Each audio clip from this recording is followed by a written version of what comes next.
এই তো, ও সে কবেকার পুঁথিপত্র। এই এই এই এই বলি ব্যাপারটা কি, হ্যাঁ? সব কাজ কর্ম শিখে তুলে তুমি ওইসব পুঁথিপত্র নিয়ে বসে পড়লে, হ্যাঁ? বসে কি আর এমনি পড়লাম গিন্নি, এইসব পুঁথিপত্র নিয়ে এককালে কত চর্চা করেছি। হ্যাঁ, তাই তুমি এখানে বসে বসে মোর্চে ছড়ানোর চেষ্টা করছো, হ্যাঁ? মানে ওই আর কি, একটু ঝালাই করে নিচ্ছি। তাতে আমার কোন উপকারটা হবে শুনি? সংসার চালানোর জন্য বিদ্যেও দরকার, অর্থও দরকার। যাক, এই কথাটা তাহলে মাথায় আছে, হ্যাঁ? আছে তো, আর আছে বলেই এখন বুঝতে পারছি জীবনে শুধু অর্থ উপার্জনই সব নয় গিন্নি, মানুষের মতো মানুষ হওয়া দরকার। আচ্ছা, এই বুড়ো বয়সে কি তোমার ভীমরতি ধরেছে, হ্যাঁ? কথা নেই বার্তা নেই, একেবারে জ্ঞানের ঝুলি খুলে বসলে। ওই দেখ, গোপাল দাদু পড়াশোনা করছে। নিজে পড়ছে আর দিদাকেও পড়াচ্ছে মনে হচ্ছে। আমরাই বা বাদ যাই কেন? ঠিক বলেছিস, এমনিতেও পণ্ডিত মশাই 1 সপ্তাহের ছুটি দিয়েছে।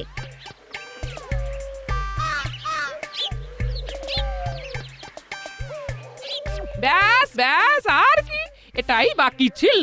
নাও এবার বাড়িতেই একেবারে টোল খুলে বসে পড়ো। টোল খুলি না খুলি, মানুষের মতো মানুষ হওয়ার শিক্ষা তো আমি ওদের দিতেই পারি। সেটা আবার কি গো গোপাল দাদু? শাস্ত্রেই বলা আছে, যার কাছে বিদ্যা নেই, তপস্যা নেই, দান নেই, সৎ চরিত্র নেই, কোনো গুণ নেই, ধর্ম নেই, সেই পৃথিবীতে বোঝা হয়ে থাকে। সে মানুষ রূপে থাকলেও আসলে পশুর মতো ঘোরাফেরা করে। বাবা, তুমি কত কি জানো গো গোপাল দাদু। তাও দাদুর একটু অহংকার নেই। এবার মনে হচ্ছে বাকি জীবনটা এর জ্ঞান শুনে শুনে এই পাগল হয়ে যাব গো। ও গিন্নি, চললে কোথায়? আরে বাবা, কথায় কথায় রেগে গেলে হবে?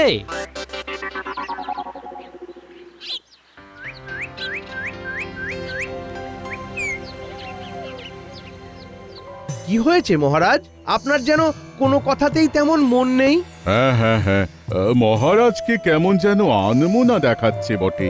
না না, তেমন কিছু নয়, তবে আমি অপেক্ষা করে আছি। কিসের অপেক্ষা মহারাজ? নবাবের কোনো ফতোয়া আসবে নাকি? আহ, তুমি থামো তো সেনাপতি, মুখে যেন আর কোনো ভালো কথা নেই। যার যেমন মুখ তার তেমন কথা, এটাই তো স্বাভাবিক মহারাজ। ব্যাস, সুযোগ বুঝেই জ্ঞান দিয়ে দিল। তোমাকে ফোড়ন কাটতে কে বলেছে গোপাল? আহা, গোপাল জ্ঞান দেবে কেন? পণ্ডিতদের মহা সম্মেলন থেকে রাজপণ্ডিত ফিরে এলে তার কাছ থেকে আরো নতুন কিছু জানা যাবে, শেখা যাবে। আমি তো তারই অপেক্ষা করছি। তবে এখন তার অনুপস্থিতিতে কেমন যেন ফাঁকা ফাঁকা লাগছে, তাই না মহারাজ? একেবারেই তাই। কিন্তু জগতে কোনো কিছু যে ফাঁকা থাকে না মহারাজ। তবে কি বলছো, তুমি পণ্ডিতের শূন্যস্থান পূর্ণ করতে পারবে? পণ্ডিতের মতো বিদ্যে বা শাস্ত্রজ্ঞান কোনোটাই তো তোমার নেই। তা কি দিয়ে ভরবে? তোমার ওই ভুঁড়ি দিয়ে? যে বয়সে যেটা ধর্ম, সেটা তো ভালো মতোই পালন করেছি মন্ত্রী মশাই। ব্যাপারটা একটু খুলে বলো তো গোপাল। মহারাজ, খোলাখুলির আর কি আছে? শাস্ত্রেই তো বলা আছে, ব্রহ্মচর্যের সময়ে আমরা যদি বিদ্যা না লাভ করি, গার্হস্থ্যের সময়ে যদি ধন না লাভ করি, বানপ্রস্থে যাওয়ার সময় যদি কোনো কীর্তি না করতে পারি, তাহলে সন্ন্যাস লাভ করেই বা কি করব মহারাজ? আহা, কি উচ্চ ধারণা গোপাল! তোমার পাণ্ডিত্য দেখে সত্যি মন ভরে যাচ্ছে। উমা, গোপালের কাছে কত জ্ঞান, শুনলেই ভরে যায় মন প্রাণ। মন্ত্রী মশাইকে যে গোপাল এক কথায় একেবারে চুপ করিয়ে দিল দেখছি। আমিও দেখছি গোপাল কতবার বাড়তে পারে। কথা না বলে বরং গোপালের কাছ থেকে কিছু শিখে নাও মন্ত্রী। শেখার কি আর কোনো বয়স আছে মন্ত্রী মশাই? তাই যতদিন বাঁচি ততদিন শিখে যাই।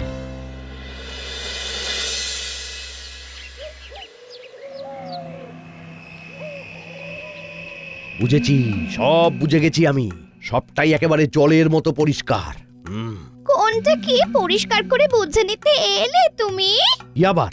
ওই যে নির্ঘাত 2-4টে সংস্কৃত শ্লোক আর তার টিকা টিপ্পনী হাতের কাছে পেয়েছে, আর সেগুলো পড়ে এখন লাফালাফি করছে। হ্যাঁ, কি মুশকিল! কার আবার লাফানো দেখলে তুমি? কারাবার ওই যে গোপালের। আজ একেবারে তাল বুঝে রাজসভায় জ্ঞানের দোকান খুলে বসলো।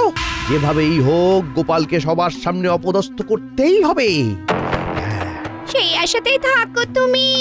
সেটা সোজা পথে না হলে বাঁকা পথে করতে হবে। কোন পথের কথা বলছেন মন্ত্রী মশাই? এই তো এই তো ভালো সময়ই হাজির হয়েছিস তোরা। তোরা তো আমার ডান হাত আর বাঁ হাত। সেই জন্যই তো আপনি গেলেই আমরাও যাব। হ্যাঁ, যেখানে যাবেন সেখানেই যাব। বুঝতে পেরেছি, তোদের এখনো ধরে ধরে সব শিখিয়ে পড়িয়ে নিতে হবে। এই যে আমরা চলে এসেছি দাদু। আমরা কিন্তু আমাদের আরো বন্ধু বান্ধবদেরও সঙ্গে করে নিয়ে এসেছি। সবাই মিলে একসাথে তোমার কাছে আজ পড়বো। বাহ বাহ, বেশ বেশ বেশ, এটাই তো চাই। এইভাবে এই বিদ্যাকে জনে জনে ছড়িয়ে দিতে হবে। সবার জন্য শিক্ষা, সবার মতো করে শিক্ষা। এই তো এই তো, যেমন চাইছিলে তেমনটাই হলো। রাজসভায় যাওয়ার বদলে বাড়িতেই টোল খুলে বসে গেলে। তাই যদি হয় তবে মন্দটা কি? তোমার আর মন্দ কি গো? তোমাকে তো সবাই ভান্না বলে গুরু গোপাল বলবে গো। হ্যাঁ, গুরু হওয়া কি আর অত সহজ কাজ গিন্নি? তবে শেখাতেই যদি হয় তবে আমি বাচ্চাদের পড়াশোনার আগে ভালো আচার ব্যবহার শেখাবো। আমরা শিখবো গোপাল দাদু। হ্যাঁ হ্যাঁ, শিখতে তো হবেই, কারণ কথাতেই আছে বিদেশে জ্ঞানই ধন দৌলত, কঠিন সময়ে বুদ্ধিই ধন। পরলোকে ধন হলো ধর্ম, আর সৎ চরিত্র সর্বত্রই মানুষের সম্পদ। তোমার এই কথায় কথায় বাণী আওড়ানাতে আমি অতিষ্ঠ হয়ে যাচ্ছি। ও, কোন গুরুর যেমন শিষ্য কে জানে? সবই আমার কপাল, কপাল গো কপাল। আর আমি গোপাল। তোরা যখন আমাকে ছাড়া নড়বিও না চড়বিও না, তখন আয় আয় আমার সঙ্গে সঙ্গেই আয়। এই তো আসছি আর আশেপাশে দেখছি। আমিও তো কাকে যেন আসতে দেখছি। তাই তো আমাদের দিকে এগিয়ে আসছে দেখছি।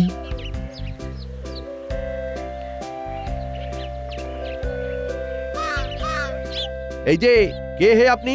হ্যাঁ, আপনাকে কেমন যেন এলাকায় আনকোড়া আনকোড়া দেখাচ্ছে। আমি হলুম গিয়ে গরিব ব্রাহ্মণ, লোকের দান ধ্যানই চলে আমার। এই কাজের সন্ধানে এই রাজ্যে এসেছি। তাহলে আপনি একেবারে ঠিক লোকের সামনে এসে পড়েছেন। হ্যাঁ, কারণ ইনি স্বয়ং রাজ্যের মন্ত্রী। কিছু একটা ব্যবস্থা করলে ইনিই করবেন। তবে মহাশয়, কোন রকমে মহারাজের দর্শন করিয়ে দিন, যাতে আমার এই দরিদ্র অবস্থা ঘুচে যায়। এই তাহলে একটা পরিকল্পনা করে ফেলাই যায়। ভেবে ফেলেছি মহারাজের সাথে দেখা করিয়ে দেওয়া যাবে। তাহলে আমাকে কি করতে হবে? কাল সকালে যেন দেখি যে আপনি এখানেই দাঁড়িয়ে আছেন, তারপর কি করতে হবে সব বলে দেবো। ওই দেখ, মন্ত্রী মশাই আবার কাকে একজনকে দাঁড় করিয়ে কিসব বোঝাচ্ছেন। আবার কিছু গোলমেলে কাণ্ড কারখানা হয় কিনা কে জানে।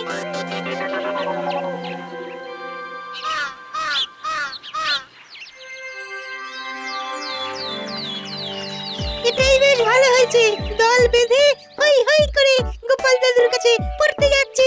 কিন্তু যেতে যেতে এটা কি দেখছি? তাই তো রে, কালকে সেই ব্রাহ্মণ তো এখনো এখানেই দাঁড়িয়ে আছেন।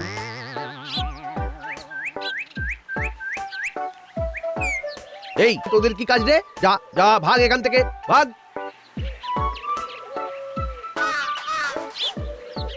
দেখুন মন্ত্রী মশাই, আপনি আমাকে যে জায়গাতে দাঁড়াতে বলেছিলেন ওই জায়গাতেই দাঁড়িয়ে আছি।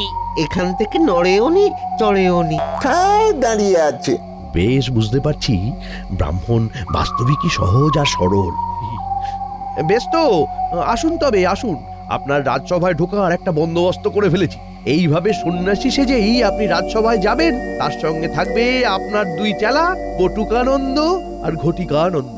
মানে আমরা? আর রাস্তায় কেউ বা স্বয়ং মহারাজও যদি আপনাকে জিজ্ঞাসা করেন যে আপনি কে, তবে আপনি বলবেন যে আপনি গোপালের গুরু। তাহলেই কাজ হয়ে যাবে? হয়ে বেশি হবে।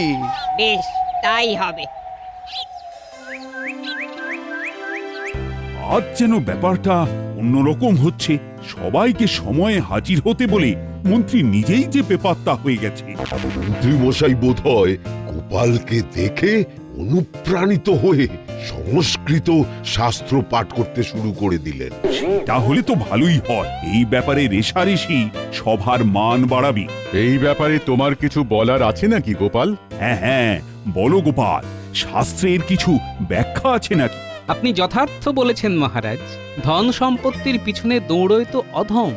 মহৎ যে হবে সে মান সম্মানের কথাই ভাববে। মহারাজ আপনি মহৎ, তাই এমন ভাবেন।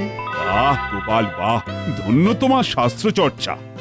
মহারাজ এখনই সবটা খুশি হয়ে গেলেন? আপনার জন্য যে খুশি হওয়ার আরো খবর নিয়ে এসেছি মহারাজ। তার আগে বলো তো, তোমার আসতে দেরি হলো কেন? এই সেই কথাই তো বলছিলাম। পথে গোপালের গুরুর সাথে দেখা হয়ে গেল, তাতেই তো দেরি হয়ে গেল একটু। বলো কি, গোপালের গুরু? না না না না, এই ব্যাপারটা তো জানা ছিল না। তোমার গুরুর কথা আগে তো কখনো বলনি গোপাল। ব্যাপারটা তো আমিও বোঝার চেষ্টা করছি। না না না, এটা কেমন কথা গোপাল? তোমার গুরু এই রাজ্যে এসেছেন আর তুমি তাঁর দর্শন পাওনি, এটা আমায় মানতে হবে। এটা তো গর্হিত অপরাধ মহারাজ। এই অপরাধের একটাই শাস্তি, আমাদের তোমার গুরুর দর্শন করাতে হবে। আমি নিজেই তো গুরুর দর্শনের অপেক্ষায় আছি মহারাজ। তাহলে আমি না হয় দেখি কি করা যায়। গুরুকে দেখেই যখন শিষ্যের বিদ্যার দৌড়ের আন্দাজ পাওয়া যায়, আর তখন আমি নিজেই না হয় গুরুকে রাজসভায় নিয়ে আসবো। তোমার কি হলো বলো তো? এক মনে কি এমন চিন্তা করছো গো? চিন্তা তো একটা হচ্ছে বই কি গিন্নি। মন্ত্রীমশাই আবার একটা ঘোঁট পাকাচ্ছে। কোথা থেকে আমার কোন গুরুকে এনে হাজির করেছে। সে কি কথা? যাকে তাকে গুরু বানিয়ে দিলে তো তোমার নিজের নাকটাই কাটা যাবে। কি মুশকিল, আমি আবার কাকে গুরু বানালাম? আমি নিজেই তো ব্যাপারটা বুঝে ওঠার চেষ্টা করছি। বুঝে উঠতে উঠতে দেখবে তোমার ওই গুরু না তোমার ঘাড়ে বোঝা হয়ে চেপে বসেছে। হ্যাঁ, মন্ত্রীমশাইও এটাই করার চেষ্টা করছেন মনে হচ্ছে।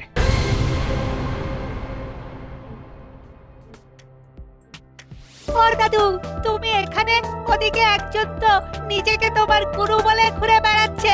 কিন্তু আমরা জানি উনি খুব সাদাসিধে, সহজ সরল।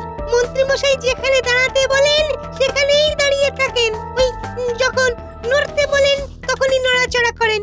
হ্যাঁ, তার মানে মন্ত্রীমশাই নিজেই ব্যাপারটা সামলাচ্ছেন। চল তো, এবার তাহলে আমিও নিজের চোখে তাকে দেখে আসি, আর সুযোগ পেলে দুটো কথাও বলে আসি। চল চল।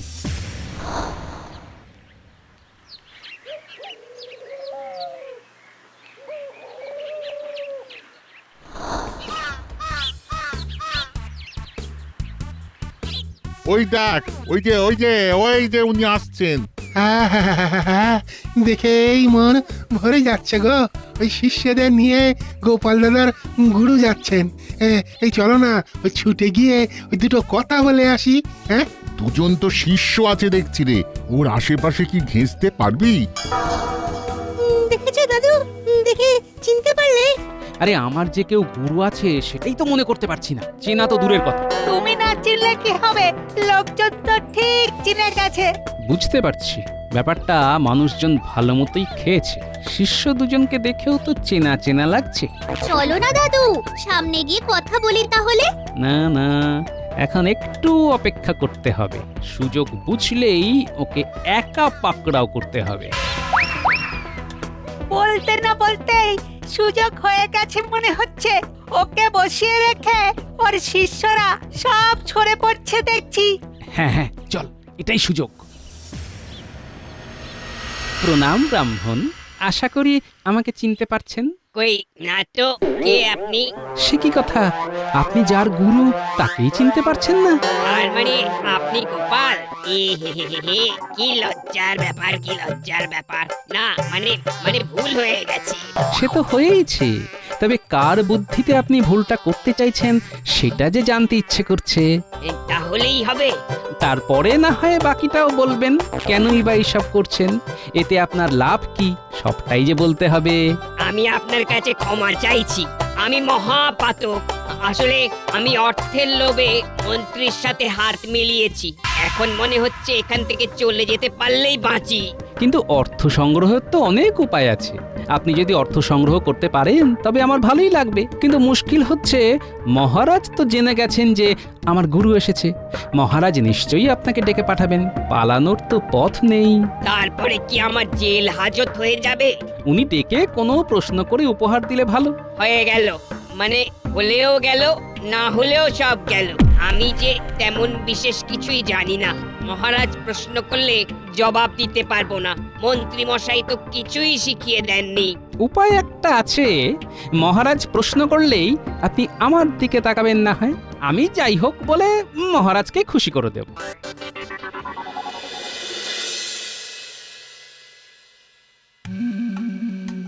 আপনাকে খুশি করার জন্য যেমন যা করার সব করেছি মন্ত্রী মশাই। ব্রাহ্মণকে গোপালের গুরু সাজিয়ে ঘুরিয়েও দিয়েছি এক পাক। তাই বলে তাকে একা বসিয়ে রেখে চলে আসতে হবে? আরে ওকে একা পেয়ে কেউ যদি আবার ওর মগজ ধোলাই করে তবে তো সবটাই কেঁচিয়ে যাবে।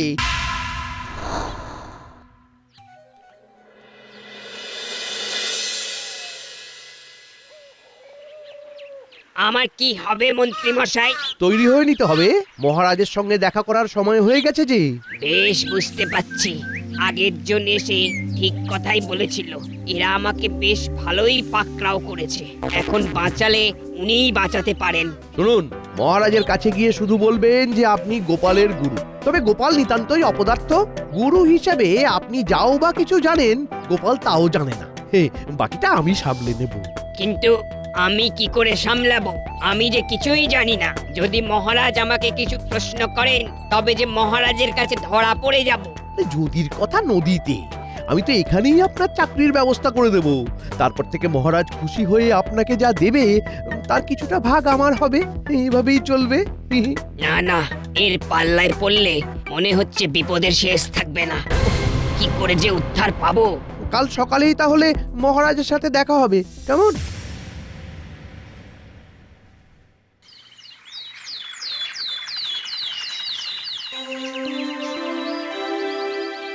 কি হলো মন্ত্রী? তুমি যে বললে গোপালের গুরুর সাথে সাক্ষাৎ করাবে, ব্যাপারটা কি বেমালুম চেপে গেলে নাকি? কি যে বলেন মহারাজ, দেখা তো এই হলো বলে। গুরুদেব নিজেই আসবে নাকি কি জানি, এখনো কত কি দেখা বাকি। প্রণাম মহারাজ। এই যে মহারাজ, ইনি গোপালের গুরুদেব। এনার কথাই বলছিলাম। কিন্তু যার গুরু সেই তো দেখি মুখে একেবারে কুলু পেটে বসে আছে। মন্ত্রী মশাই নিজেই যখন দায়িত্ব নিয়েছেন তখন আমি আর কি বলবো মহারাজ। আমি বলি কি মহারাজ, রাজপণ্ডিতের সঙ্গে সঙ্গে এনাকেও যদি রাজসভায় ঠাঁই দেওয়া যায় তাহলে সভার মান বেড়ে যায় মহারাজ। কিন্তু গোপাল তো ভালোই সামলায়। সব কাজ কি আর সবাইকে দিয়ে হয়? তাছাড়া উনি নিজেই তো বলছেন যে গোপাল ওনার অযোগ্য শিষ্য। এরপরেও কি গোপালের উপর ভরসা করা যায় মহারাজ? তাই নাকি? তা আপনি নিজেই তবে বলুন ব্রাহ্মণ। হ্যাঁ, সে তো সেই কবে। উনি এত কিন্তু কেন করছেন মহারাজ? তাই তো দেখছি। এরপরে তো কিছু সংস্কৃত শ্লোকের টিকা টিপ্পণীও শুনবো ওনার কাছ থেকে। এক্ষুনি এত কিন্তু করলে কি করে হবে? আমার কি হবে? আপনি নিশ্চয়ই বহু কিছু জানেন, তবে তারই মধ্যে ভালো হতো যদি কিছু শব্দের উৎপত্তি নির্ধারণ করে দিতেন। হ্যাঁ হ্যাঁ, সে তো নিশ্চয়ই ভালো হতো বই কি, কিন্তু না, ব্রাহ্মণ বেচারা আচ্ছা প্যাঁচে পড়েছে। এবার তো ওকে উদ্ধার করতেই হবে। আসলে আমার মনে হচ্ছে ওনাকে রাজসভায় ঠাঁই দেওয়ার ব্যাপারটা নিয়ে আপনি কিছু বলছেন না বলে উনি এত কিন্তু করছেন। তাই নাকি? তবে না হয় আমি মঞ্জুর করে দিলাম। কি ব্রাহ্মণ, এবার আর কোনো জড়তা থাকলো না তো? কিন্তু তা কি করে হয় মহারাজ? তার মানে গোপাল নিশ্চয়ই সব কেচিয়ে দেওয়ার চেষ্টা করছে এবার। তোমাকে কি সবেতেই ফোড়ন কাটতে হবে গোপাল? যেখানে যেটুকু প্রয়োজন ততটুকুই বলি মন্ত্রী মশাই।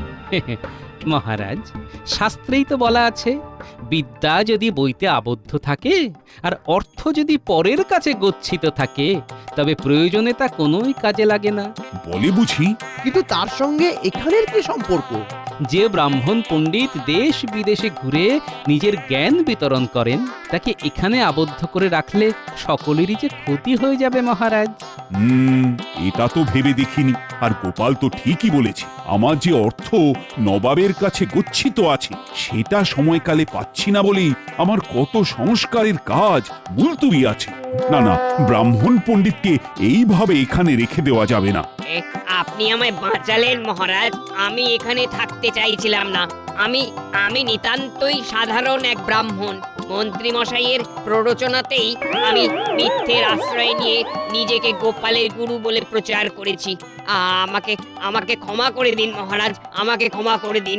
বলেন কি, তার মানে এর পেছনেও মন্ত্রীর হাত? আর এরাও আমার শিষ্য নয়, মন্ত্রী মশাইয়ের ডান হাত আর বাম হাত। এই মরেছে। আরে ব্রাহ্মণ তো সব উল্টে দিয়ে আমাকেই ফাঁসিয়ে দিয়েছে। এবার কি করি? হ্যাঁ, এবার সবটাই আমার কাছে পরিষ্কার হয়ে গেছে। গোপালকে অপদস্থ করার জন্য মন্ত্রী এমন ফাঁক পেতেছিল।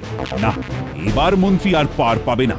মন্ত্রীর শাস্তি হলো তাকে নিজের খরচে একটা টোল বানিয়ে দিতে হবে, সেখানে পড়াতেও হবে তাকে, আর তার তত্ত্বাবধান করবে গোপাল।